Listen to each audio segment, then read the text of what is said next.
বংশ পরম্পরায় শাসন ব্যবস্থা পরিচালনায় পৃথিবীর বুকে সবচেয়ে দীর্ঘ এবং প্রভাবশালী শাসক গোষ্ঠী ছিলেন যারা, ইতিহাস তাদেরকে চিনে উসমানী বা অটোম্যান সাম্রাজ্য নামে। ৬২৪ বছরের সুদীর্ঘ শাসনামলে উসমানীয় সাম্রাজ্য বিস্তার হয়েছিল এশিয়া, আফ্রিকা, এমনকি ইউরোপ পর্যন্ত। উসমানী খেলাফতের প্রভাব প্রতিপত্তি এতটাই বিস্তৃত ছিল সারা বিশ্বে যে বিশ্বের যে কোনো প্রান্তের যে কোনো শাসকের অন্তরাত্মা কেঁপে উঠত উসমানীয়দের আগমনের শব্দ শুনলে। উসমানী সাম্রাজ্যের একটা ছোট্ট ঘটনা শুনলেই আপনারা বুঝতে পারবেন কেমন ছিল তাদের প্রভাব। উসমানী সালতানাতের সিংহাসনে তখন আরোহিত ছিল দ্য গ্রেট সুলতান সুলাইমান আল কানুনি। সে সময় স্পেন নেদারল্যান্ডসে আক্রমণ করার প্রস্তুতি নিচ্ছিল। খবর পেয়ে নেদারল্যান্ডসবাসী সুলতান সুলাইমানের কাছে অনুরোধ করে সৈন্য পাঠিয়ে তাদেরকে স্পেনের আগ্রাসন থেকে রক্ষা করার। সুলাইমান তাদের অনুরোধ রাখলেন, তবে সৈন্য প্রেরণ না করে শুধুমাত্র উসমানীয় বাহিনীর ব্যবহৃত 40টি পোশাক তাদেরকে দিলেন আর বললেন, তোমরা তোমাদের সীমান্তরক্ষীদের গায়ে এই পোশাকগুলো পরিয়ে দিও, তাতেই হবে। নেদারল্যান্ডসবাসী সুলতানের কথা মতো তাদের সীমান্তরক্ষীদের উসমানী সেনাবাহিনীর পোশাক পরিয়ে দিলেন। ফলাফল, পরবর্তী 30 বছরেও আর নেদারল্যান্ডসে কোনো দেশ আক্রমণ করার সাহস দেখায়নি। স্থলপথ কিংবা নদীপথ শক্তিমত্তায় উসমানীয়দের সমকক্ষ ছিল শুধু উসমানীয়রাই।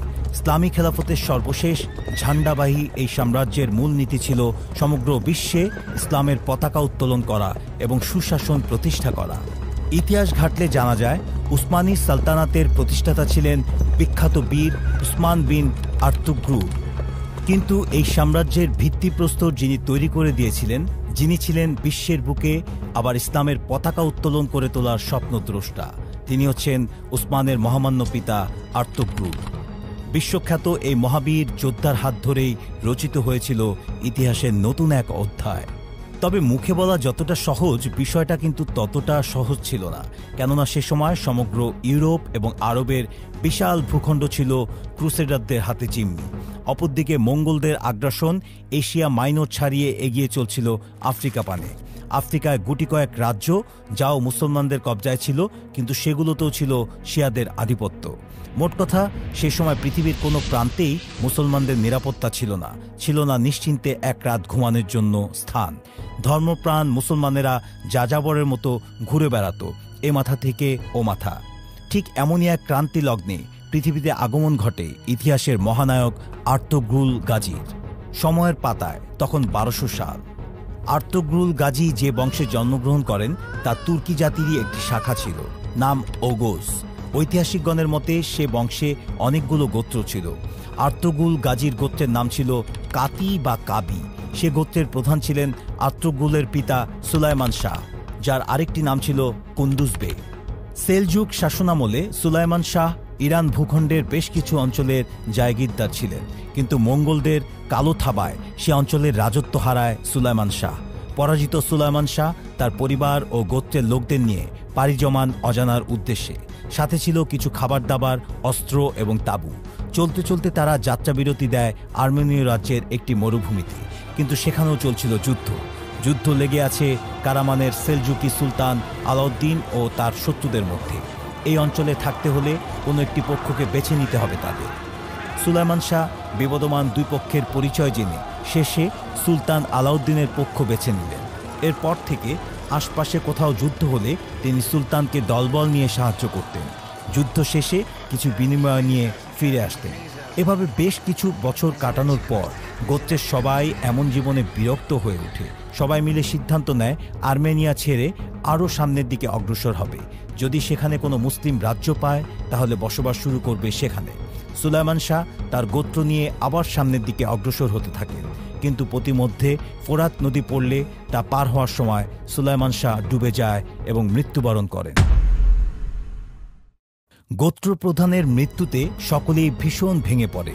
এমতাবস্থায় সবাই সুলাইমানের তৃতীয় পুত্র আর্তুগ্রুল গাজীকে গোত্রপ্রধান হিসেবে ঘোষণা করেন।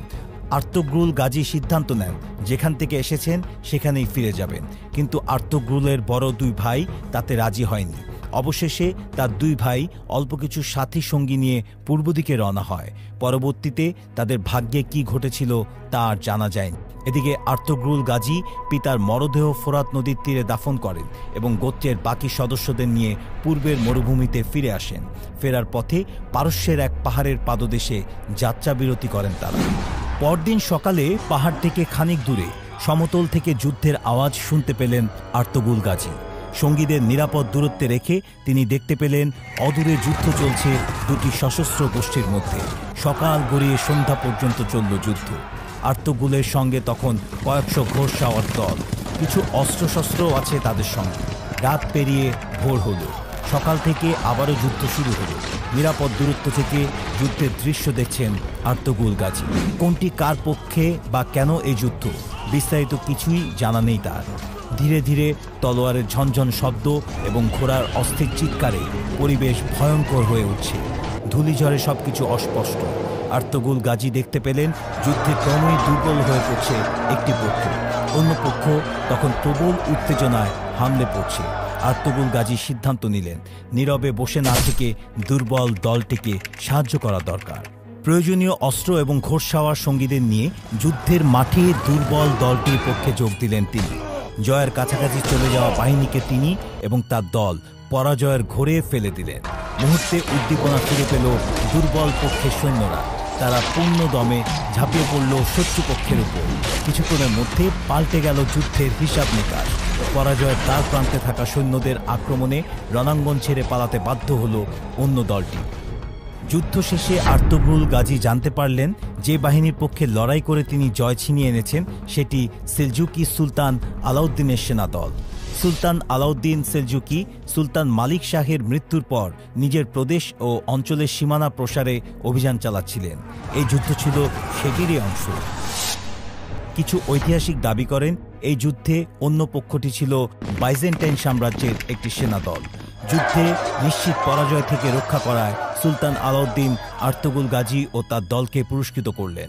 তিনি ওই অঞ্চলে বসতভূমি হিসেবে কিছু জায়গা জমি লিখে দিয়ে মন জয় করলেন তাদের, সঙ্গে কিছু অর্থকরী উপহার হিসেবে দিলেন। এর বিনিময়ে ভবিষ্যতে অন্যান্য অভিযানগুলোতে তার দলের সহায়তার প্রতিশ্রুতি চাইলেন আলাউদ্দিন।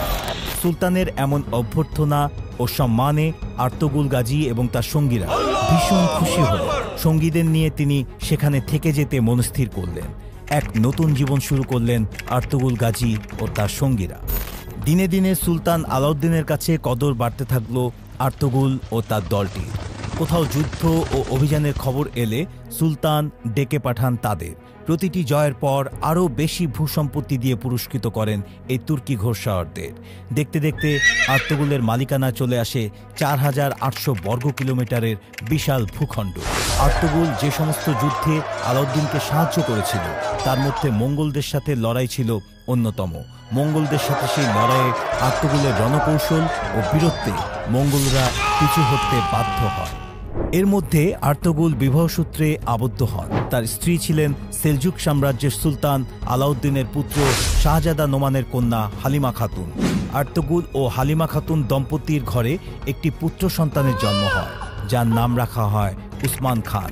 তার জন্ম ১২৫৮ খ্রিস্টাব্দে, যে বছর মঙ্গলরা বাগদাদ ধ্বংস করে। এভাবে বেশ স্বাচ্ছন্দ্যী জীবন কাটাচ্ছিল তারা। কিন্তু এমন এক সুখের জীবনে থেকেও আর্তুগ্রুল প্রায় উদাস হয়ে যেতেন। তিনি ছিলেন একজন ধর্মপ্রাণ মুসলিম। সুলতান আলাউদ্দিনের দরবারে নানা অনাচার দেখে তিনি বিরক্ত হতে থাকেন। আর্তুগ্রুল স্বপ্ন দেখতে থাকেন এমন এক সাম্রাজ্য প্রতিষ্ঠার যেখানে ইসলামের পূর্ণাঙ্গ শাসন ব্যবস্থা বিদ্যমান থাকবে। থাকবে না কোনো জেনা, ব্যভিচার, শিরক, কুফরির স্থান, যেখানে রাজা প্রজা সকলের জন্যই থাকবে সমান আইন। তার এই স্বপ্ন বাস্তবায়নের উদ্দেশ্যে আদরের পুত্র উসমান খানকে সমর যুদ্ধ এবং ধর্মীয় বিদ্যায় সুযোগ্য করে তোলেন। পরবর্তীতে তার এই পুত্রের হাত ধরেই প্রতিষ্ঠা পায় ইতিহাসের সবচেয়ে আলোচিত ও প্রভাবশালী সাম্রাজ্য উসমানী সালতানাত। উসমান খান কিভাবে পিতার এই স্বপ্ন বাস্তবায়ন করলেন তা নিয়ে পরবর্তী ভিডিওতে আলোচনা করা হবে। ১২৮৮ সালে ৯০ বছর বয়সে মৃত্যুবরণ করেন উসমানী সালতানাতের স্বপ্নদ্রষ্টা আর্তুগ্রুল গাজী।